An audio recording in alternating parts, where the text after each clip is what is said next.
মাটির রাস্তার যাতায়াতে দিন শেষ। স্বাধীনতার পর প্রথম পাকা রাস্তা পেল নদিয়ার কালীগঞ্জের গ্রাম।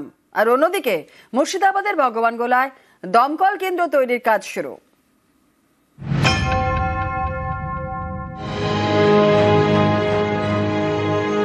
নদিয়ার কালীগঞ্জ এই এলাকায় তৈরি হলো কংক্রিটের রাস্তা। স্বাধীনতার পর গ্রামের প্রথম পাকা রাস্তা।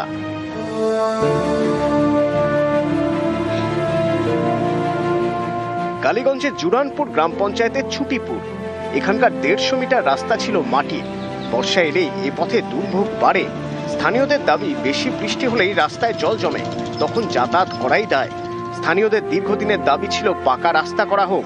শেষমেশ কালীগঞ্জের বিধায়ক তহবিলের টাকায় তৈরি হলো রাস্তা। এর জন্য খরচ হয়েছে 4,30,000 টাকা।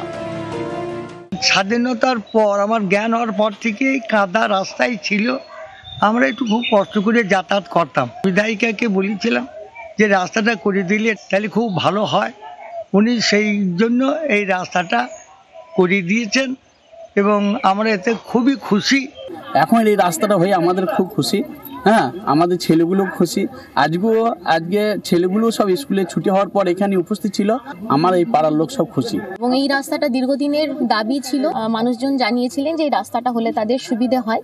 আমার বিধানসভার মধ্যে 13টা অঞ্চল পড়ে। প্রত্যেকটা অঞ্চলেই আমি একটা করে রাস্তা, মানে টোটাল 13টা রাস্তা করতে পেরেছি।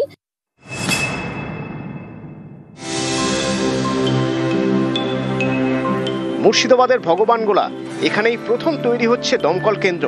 তার জন্য জমির পরীক্ষা নিরীক্ষার কাজ শুরু।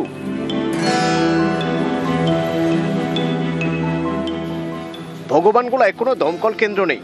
এখানে কোথাও আগুন লাগলে বিপদের এক শেষ।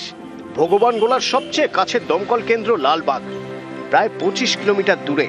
স্থানীয়দের দাবি, সেখান থেকে দমকলের গাড়ি ঘটনাস্থলে পৌঁছতে অনেক দেরি হয়ে যায়। এই সমস্যা মেটাতে এলাকায় দমকল কেন্দ্র তৈরির দাবি ছিল দীর্ঘদিনের। সেই দাবি মেনে পদক্ষেপ।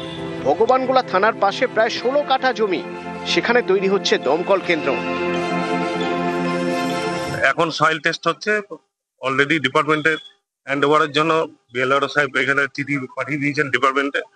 ওইখানে হ্যান্ড ওভার হলেই এখানে সয়েল টেস্টের রিপোর্ট যাবে, এস্টিমেট হবে, তারপরেই কাজ শুরু হয়ে যাবে।